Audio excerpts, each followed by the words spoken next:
Teddy बडी की नई कहानी 20 साल बाद। पहाड़ों की वो शाम कुछ ज्यादा ही शांत थी।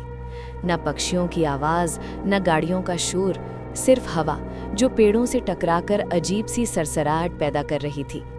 टेडी और बडी अपनी छोटी सी गाड़ी में हिल स्टेशन की तरफ बढ़ रहे थे। एग्जाम्स खत्म हो चुके थे और दोनों बस थोड़ा सुकून, थोड़ा एडवेंचर चाहते थे। यार, जगह तो बड़ी मस्त लग रही है, टेडी ने खिड़की से बाहर देखते हुए कहा।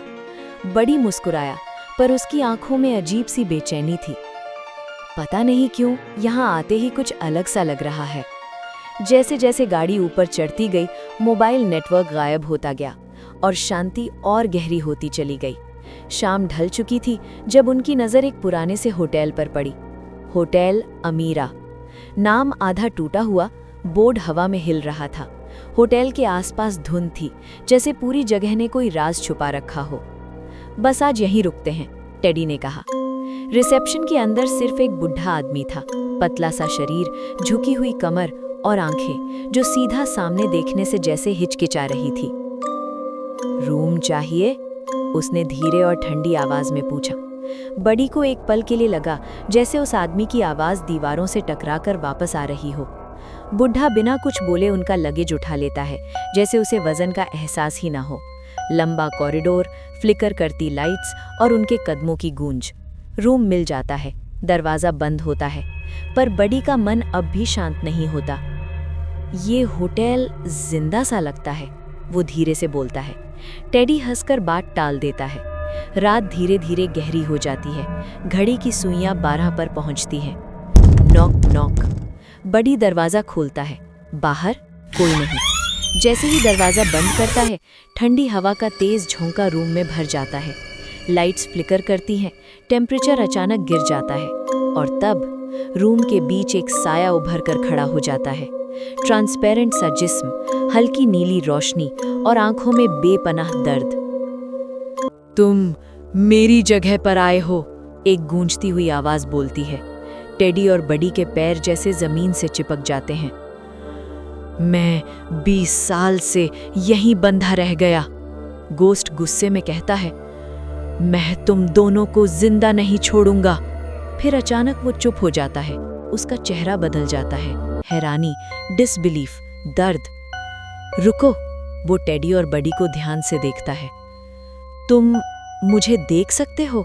उसकी आवाज कांप रही थी। और मेरी आवाज सुन भी सकते हो? वो धीरे धीरे बोलता है, जैसे हर शब्द बोझ हो। मुझे आज तक 20 साल में किसी ने नहीं देखा ना सुना। तुम लोग पहले ऐसे इंसान हो जो मुझे देख और सुन सकते हो।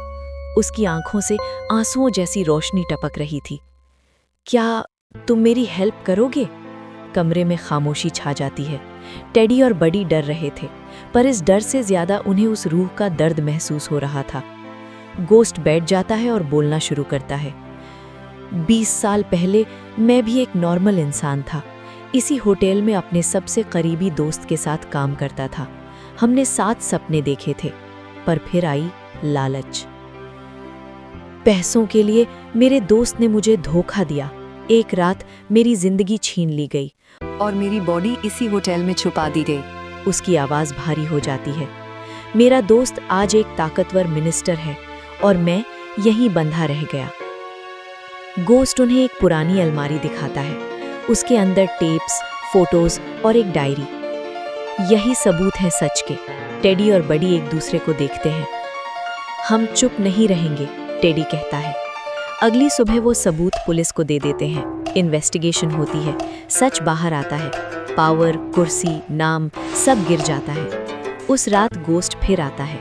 इस बार उसके चेहरे पर गुस्सा नहीं, शांति होती है।